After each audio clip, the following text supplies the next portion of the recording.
నమస్తే, welcome to reflection news. నేను Sharma. Iran USA చర్చలు సాగిస్తూనే పశ్చిమాసియాకు అమెరికా యుద్ధ విమానాలు. ఎంత బాగుంది చూడండి. అమెరికా ఇరాన్ తోటి మాట్లాడుతున్నారు, చర్చలు జరుగుతున్నాయట. చర్చలు జరిగేటప్పుడు ఎట్లుండాలి? ఎక్కడిదక్కడ ప్రతిష్టంభన ఉండాలి, సమించుకోవాలంటే వీళ్ళు చేసే మూమెంట్స్ మొత్తం వీళ్ళు ఆపుకోవాలి. ఇరాన్ చేసే మూమెంట్స్ని ఆపుకుంటేనే అక్కడ చర్చలు. ఇక్కడ ఏం చేద్దాము, మీరు ఎట్లా మేమెట్లా అని మాట్లాడుతుండగానే అమెరికా ఏం చేసింది? ఇరాన్కు సమీపంలో యుద్ధ విమానాలు మోహరిస్తుంది. ఒకసారి మనం వివరాలకు వెళ్దాం. అమెరికా ఇరాన్ల మధ్య ఉద్రిక్తతలు కొనసాగుతున్నాయి.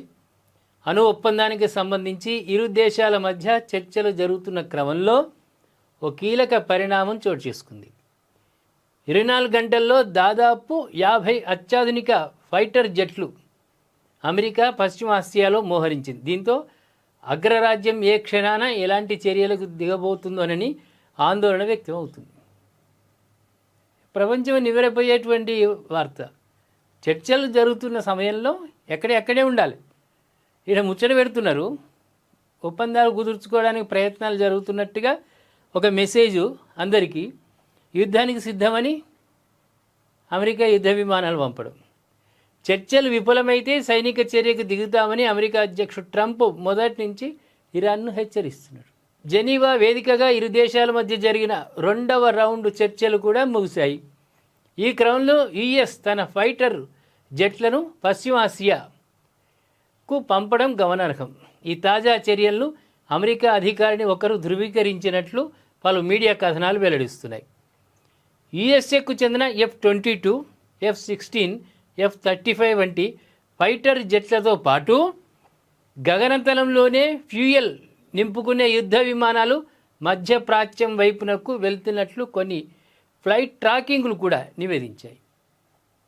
ఫ్లైట్ని ట్రాకింగ్ చేస్తూ ఉంటారు గూగుల్, దాంతో శాటిలైట్ నుంచి నిరూపిస్తున్నాయి. అంటే మధ్యలో యుద్ధం జరుగుతున్నప్పుడు ఆకాశంలోనే పెట్రోల్ నింపుకోవడానికి అనుకూలమైనటువంటి యుద్ధ విమానాలు. అంటే నిరంతరం ఇక యుద్ధం జరుగుతూనే ఉంటుంది. జెట్ ఫైటర్లతోటి బాంబులు విసురుతూనే ఉంటారు. ఎక్కడ అన్లిమిటెడ్ లాగా ఆగకుండా జరిగే విధంగా ఆకాశంలోనే పెట్రోల్ నింపుకునేటువంటి జెట్ విమానాలు కూడా అక్కడికి తీసుకుపోయారు.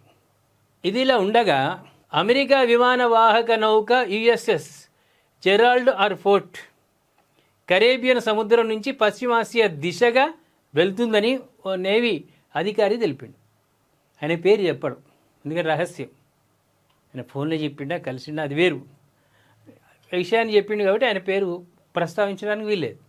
యుఎస్ఎస్ మహాన్, యుఎస్ఎస్ బ్రెయిన్ బ్రిడ్జ్, యుఎస్ఎస్ నిన్స్టన్ చర్చిలు వంటి 3 గైడెడ్ క్షిపణి డిస్ట్రాయర్లతో ఇది ప్రయాణిస్తుందని ఆయన వెల్లడించారు. అగ్రరాజ్యానికి చెందిన యుద్ధ విమాన వాహక నౌక యుఎస్ఎస్ అబ్రహం లింకన్తో పాటు పలు యుద్ధ విమానాలను ఇప్పటికీ ఈ ప్రాంతంలో మోహరించిన సంగతి తెలిసిందే. మనపైన ఉగ్రవాదం జరిగినప్పుడు 40 మంది ఆర్మీ వాళ్లను పొట్టన పెట్టుకున్నారు. ఆ తర్వాత ఆనందంగా అక్కడ గడపడానికి, అక్కడున్న జమ్మూ కాశ్మీర్లో ఉన్న ప్రకృతి సహజమైన ఆనందాన్ని అనుభవించడానికి వచ్చిన వాళ్ళను పార్కులలో చంపినటువంటి తర్వాతనే మన వాళ్ళు పాకిస్తాన్పై యుద్ధం ప్రకటించారు. అంత ఈజీ కాదు. చర్చల్లో కదా అక్కడ వాళ్ళతో చర్చ ముచ్చటనే లేదనే యుద్ధం ఏకంగా. ఇక్కడ ఇరాన్ అమెరికా చర్చలు జరుగుతున్నాయి. ఓ పక్కకు ఏసీ రూమ్లల్లో పెన్ను పేపర్లు పెట్టుకొని కూర్చున్నారు అగ్రిమెంట్ రాసుకోవాలని. అక్కడ యుద్ధానికి సన్నద్ధం అవుతున్నారు. మరి అమెరికా నీతి ఏందో, ఆ వ్యవహారం ఏందో, ట్రంప్ గారి ప్రవర్తన ఏందో మరి భవిష్యత్తులో తెలుస్తుంది. ఇక్కడ ఈ ఒప్పందం కుదుర్చుకునేందుకు మార్గం సుగమమైందని ఇరాన్ విదేశాంగ మంత్రి అబ్బస్ ఆరాగ్జీ వెల్లడించారు. కాగా తాజా మిశ్రమ ఫలితాలు ఇచ్చాయని అమెరికా ఉపాధ్యక్షుడు జేడీ వాన్స్ పేర్కొన్నారు. అమెరికా ఇరాన్ అయినేమో సత్ఫలితాలు ఇస్తున్నాయి, బాగుంది చర్చలు అని ఆయన ప్రకటిస్తాడు. ఆయన మీదకే కదా ఇప్పుడు యుద్ధం. ఇక్కడనేమో అమెరికా ఉపాధ్యక్షుడు ఏమంటుండే మిశ్రమ ఫలితాలు. ఈ మిశ్రమం అంటే ఏంది? 50% అని కూడా చెప్పడానికి వీల్లేదు.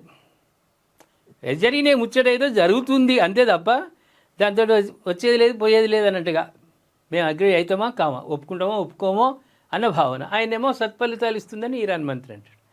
సరే మరి యుద్ధం చేస్తాడా చెయ్యడా, నోబెల్ బహుమతి రావాలి అని ప్రయత్నిస్తుండు ట్రంప్ గారు.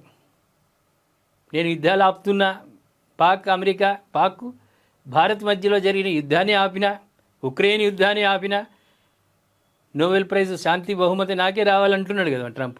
మరి ఇప్పుడు ఇరాన్పై ఆయన్నే యుద్ధం చేస్తా అంటుండు. మరి ఏ బహుమతి రావను ట్రంప్ గారికి? మీరు కామెంట్ రూపంలో చెప్పండి. నిజంగా ట్రంప్కు నోబెల్ బహుమతి అవసరమా? ఈ ఇరాన్తో చిన్న దేశాలు అవి ఇరాన్తో యుద్ధం చేయడం వల్ల కలిగే ప్రయోజనం ఏంది అమెరికాకు? అంటే చెప్పు చేతుల్లో పెట్టుకోవాలనే ప్రయత్నమా, లేకుంటే అక్కడున్న వనరులు దోచుకోవాలనా? మీ కామెంట్ రూపంలో మాకు చెప్పండి.